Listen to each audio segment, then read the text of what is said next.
ಪರಿಸ್ಥಿತಿಯ ಬಗ್ಗೆ ಕರೆದಿದ್ವಿ. ಇವತ್ತು ಕಾಂಗ್ರೆಸ್ ಇಡೀ ದೇಶದಲ್ಲಿ ಒಂದು ಮುಳುಗುತ್ತಿರುವ ಹಡಗಾಗಿದೆ.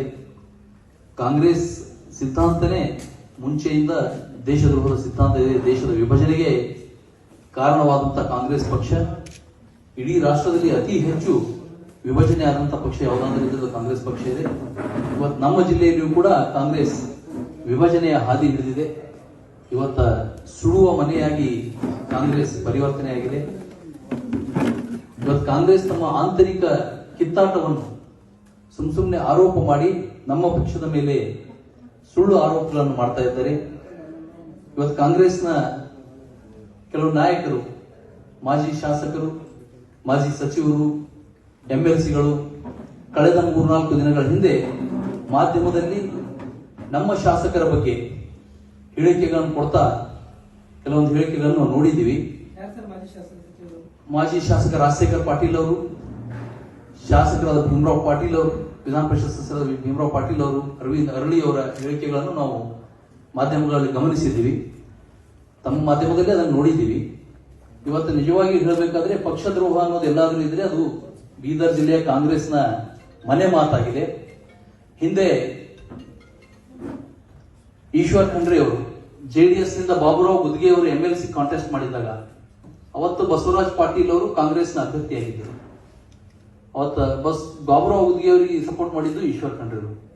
ತದನಂತರ ಬಸವರಾಜ್ ಪಾಟೀಲ್ರು, ದಿವಂಗತ ಬಸವರಾಜ್ ಪಾಟೀಲ್ ಭಾರತೀಯ ಜನತಾ ಪಕ್ಷದ ಅಭ್ಯರ್ಥಿಯಾಗಿದ್ದಂತಹ ಸಂದರ್ಭದಲ್ಲಿ ಹುಮನಾಬಾದ್ನಲ್ಲಿ ಕಾಂಗ್ರೆಸ್ನ ಶಾಸಕರಾಗಿದ್ದಂತ ರಾಜಶೇಖರ್ ಪಾಟೀಲ್ ಅವರು ಸ್ವತಃ ಯಾರು ನಮ್ಮ ಶಾಸಕರ ಮೇಲೆ ಆರೋಪ ಮಾಡ್ತಾ ಇದ್ದಾರೋ ಅವತ್ತು ಕಾಂಗ್ರೆಸ್ ಕೆಲಸ ಮಾಡಿದ್ರ, ಅವತ್ತವರು ಓಪನ್ ಆಗಿ ಬಸವರಾಜ್ ಪಾಟೀಲ್ ಅವರು ಕೆಲಸ ಮಾಡಿದ್ರು. ಅಷ್ಟೇ ಅಲ್ಲ, ಅದಾದ ನಂತರ ಅವರು ಕಾಂಗ್ರೆಸ್ ಅಭ್ಯರ್ಥಿ, ಬಸವರಾಜ್ ಪಾಟೀಲ್ ಬಿಜೆಪಿ ಅಭ್ಯರ್ಥಿಯಾಗಿದ್ರು.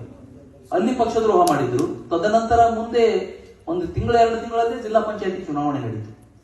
ಅವಾಗ ನಾನು ಸ್ವತಃ ಅಭ್ಯರ್ಥಿಯಾಗಿದ್ದೆ ಬಿಜೆಪಿಯಿಂದ. ಕಾಂಗ್ರೆಸ್ನಿಂದ ಸುರೇಶ್ ಸೀಗಿ ಅನ್ನೋರು ಅಭ್ಯರ್ಥಿಯಾಗಿದ್ರು. ಆದ್ರೆ ಇವ್ರು ಮಾಡಿದ್ದು ಯಾರಿಗೆ ಅಂದ್ರೆ ಅವ್ರ ಚಿಕ್ಕಪ್ಪ ಇಂಡಿಪೆಂಡೆಂಟ್ ಆಗಿ ನಿಂತ ವೀರಣ್ಣ ಪಾಟೀಲ್ ಕೆಲಸ ಮಾಡಿದ್ರು. ಇದು ಪಕ್ಷದ್ರೋಹ ಅಲ್ವಾ? ಇದು ಕಾಂಗ್ರೆಸ್ನವರಿಗೆ ನಿರಂತರವಾಗಿ ಮಾಡ್ಕೊಂಡು ಬಂದಿರುವಂತಹ ಒಂದು ಚಟುವಟಿಕೆ ಇದೆ. ಇವತ್ತು ಅವ್ರಿಗೆ ಏನ್ ಕಾಣಿಸ್ತಾ ಇದೆ ಅಂದ್ರೆ ಕಾಮಣಿ ಆದವರಿಗೆಲ್ಲ ಹಳದಿ ಕಾಣಿಸ್ತಾ. ಹಂಗಾಗಿ ಆ ರೀತಿ ಇವತ್ತು ಅವ್ರು ಹೇಳ್ತಾ ಇದ್ದಾರೆ. ಇದಕ್ಕೆ ಉತ್ತರ ಯಾರಾದ್ರೂ ಕೊಡ್ಬೇಕಂದ್ರೆ ಅವ್ರು ಹೇಳಿದ್ದಾರೆ, ಮುಖ್ಯಮಂತ್ರಿ ಎದುರು ಅಥವಾ ಡಿ ಕೆ ಶಿವಕುಮಾರ್ ಎದುರು ಹೇಳಿದಾರ ಅಂತ ಹೇಳಿ. ಇದಕ್ಕೆ ಉತ್ತರ ಅವರ ಉಸ್ತುವಾರಿ ಸಚಿವರು ಕೊಡ್ಬೇಕು.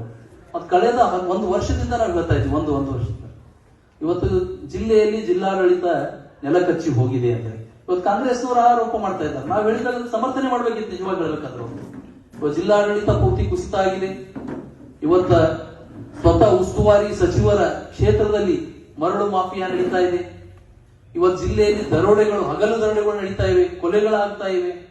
ಈ ಬಗ್ಗೆ ಚಕಾರ ಎತ್ತಾ ಇಲ್ಲ ಅಂತ ನಾವು ಹೇಳಿದ್ದೀವಿ. ಮೊನ್ನೆ ಅವ್ರ ಪಕ್ಷದವರೇ ಹೇಳ್ತಾ ಇದ್ದಾರೆ, ಇವತ್ತು ಡಿ ಗ್ರೂಪ್ ನೌಕರರು ಕೂಡ ಇಡೀ ಜಿಲ್ಲೆಯಲ್ಲಿ ಯಾವ ಕ್ಷೇತ್ರದವ್ರು ಇದ್ದಾರೆ ಅಂದ್ರೆ ಕೇವಲ ಭಾಲ್ಕಿ ಕ್ಷೇತ್ರದವ್ರಿಗೆ ಮಾತ್ರ ಅಪಾಯಿಂಟ್ಮೆಂಟ್ ಮಾಡ್ಕೊಳ್ತಾ ಇದ್ದಾರೆ ಉಸ್ತುವಾರಿ ಸಚಿವರು ಅನ್ನುವಂತ ಆರೋಪ ಇವತ್ತು ಕಾಂಗ್ರೆಸ್ನವ್ರು ಹೇಳ್ತಾ ಇದ್ದಾರೆ. ಇದನ್ನು ನಾವು ಕಳೆದ 1.5 ವರ್ಷದಿಂದ ನಾವು ಹೇಳ್ತಾ ಇದ್ದೀವಿ. ಆದ್ರೆ ಇದ್ದಪ್ಪ ಚರ್ಮದ ಸರ್ಕಾರ ಇವತ್ತು ಭ್ರಷ್ಟಾಚಾರ ಜಿಲ್ಲೆಯಲ್ಲಿ ತಾಂಡವಾಡ್ತಾ ಇದೆ.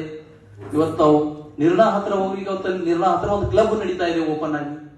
ನಾವು ಅನೇಕ ಸಲ ನಮ್ಮ ಒಳ್ಳೆ ದಕ್ಷ ಅಧಿಕಾರಿಗಳಿರ್ತಾರೆ, ಭ್ರಷ್ಟ ಅಧಿಕಾರಿಗಳನ್ನು ತೆಗೀರಿ, ಜಿಲ್ಲಾಡಳಿತ ಕುಸಿದು ಹೋಗಿದೆ ಅಂತ ಅನೇಕ ಸಲ ಒತ್ತಾಯ ಮಾಡಿದ್ವಿ. ಇವತ್ತು ಆ ಮಾತನ್ನು ಅವ್ರು ಹೇಳ್ತಾ ಇದ್ದಾರೆ. ನಿಜವಾಗ ಅವ್ರು ಏನಾದ್ರೂ ಹೇಳಬೇಕಾಗಿದ್ರೆ ರಾಜಶೇಖರ್ ಪಾಟೀಲ್ ಅಥವಾ ಮಿಕ್ಕಿದವ್ರು ಏನ್ ಹೇಳಿದಾರ, ಇವತ್ತ ನಿಮ್ಮ ಪೋಸ್ಟರ್ ಬಾಯ್ ಸಂಸದರು ಸಂಪೂರ್ಣವಾಗಿ ವಿಫಲರಾಗಿದ್ದಾರೆ. ಕಳೆದ 1 ವರ್ಷದಲ್ಲಿ ಯಾವುದೇ ಅಭಿವೃದ್ಧಿ ಕಾರ್ಯಗಳಿಲ್ಲ.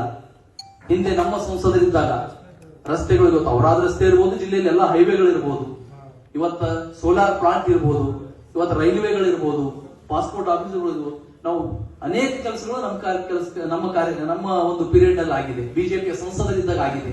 ಆದ್ರೆ ಇವತ್ತಿನ ಸಂಸದ ಯಾವ ಪೋಸ್ಟರ್ ಬಾಯ್ ಅನ್ನು ಜಿಲ್ಲಾ ಉಸ್ತುವಾರಿ ಸಚಿವರು ಸಂಸದರಲ್ಲಿ ಮಾಡಿದ್ದಾರೋ ಅವರಾದ ನಂತರ ಏನು ಕೆಲಸ ಮಾಡಿದಾರೋ ಅನ್ನೋದು ಒಂದು ವೈಟ್ ಪೇಪರ್, ಶ್ವೇತಪತ್ರ ಹೊರಡಿಸಬೇಕು ಅಂತ ನಾವು ಆಗ್ರಹ ಮಾಡ್ತೀವಿ.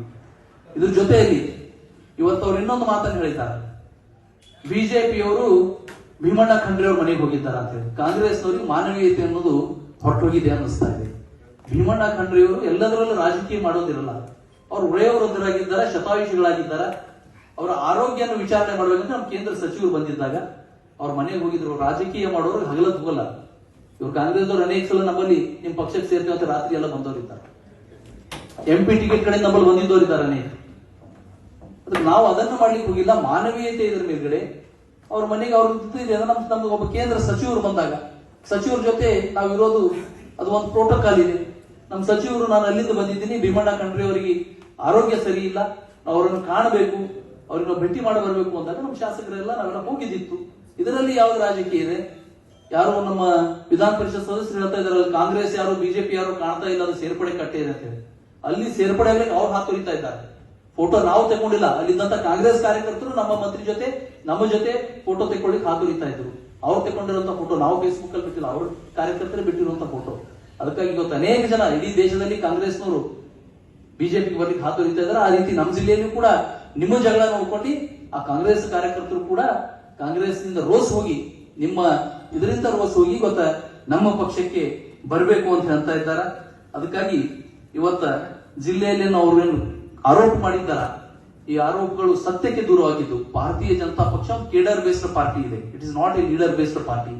ನಮ್ಮಲ್ಲಿ ಇರುವಂತವರೆಲ್ಲ ಕಾರ್ಯಕರ್ತರಾಗಿ ಬೆಳೆದು ಇವತ್ತು ನಾಯಕರಾಗಿದ್ದು. ನಾವು ಯಾವತ್ತೂ ನಮ್ಮ ಪಕ್ಷವನ್ನು ನಾವು ತಾಯಿ ಅಂತ ತಿಳ್ಕೊಂಡವು. ತಾಯಿಗೆ ಯಾವತ್ತೂ ದ್ರೋಹ ಮಾಡಿದವರಲ್ಲ. ಅದಕ್ಕೆ ಈ ಪಕ್ಷ ವಿರೋಧಿ ಅಂತ ಹೇಳಿ ಅವ್ರು ಹೇಳ್ತಾ ಇದ್ದಾರ, ಇದು ನಿಜನೇ ಇತ್ತು ಅಂದ್ರೆ ಇದಕ್ಕೆ ನಾನು ಇವತ್ತು ಕೂಡ ಒತ್ತಾಯ ಮಾಡ್ತೀನಿ. ಇದ್ರ ಬಗ್ಗೆ ಈಶ್ವರ್ ಖಂಡ್ರೆ ಅವ್ರು ಕ್ಲಾರಿಫಿಕೇಶನ್ ಕೊಡ್ತಾರೆ. ರಾಜಶೇಖರ್ ಪಾಟೀಲ್ ಏನು ಹೇಳ್ತಾ ಇದ್ದಾರ ಅದ್ರ ಬಗ್ಗೆ ಅವ್ರು ಹೇಳ್ತಾ ಇದ್ದಾರೆ 100ಕ್ಕೆ 100 1000ಕ್ಕೆ 1000 ನಿಜ ಅಂತ ಹೇಳಿ. ಇವತ್ತು ಅದ್ರ ಬಗ್ಗೆ 2-3 ದಿವಸ ಆಯ್ತು. ನಾವು ಅದಕ್ಕೆ 1 ದಿವಸ 2 ದಿವಸ ಹೋಗ್ಲಿ ಈಶ್ವರ್ ಖಂಡ್ರೆ ಅವರು ಏನಾದ್ರು ಹೇಳ್ಬೋದು ಅನ್ಕೊಂಡಿದೀವಿ. ಆದ್ರೆ ಇವತ್ತು ಈಶ್ವರ್ ಖಂಡ್ರೆ ಅವರು ಆ ಬಗ್ಗೆ ಯಾವುದೇ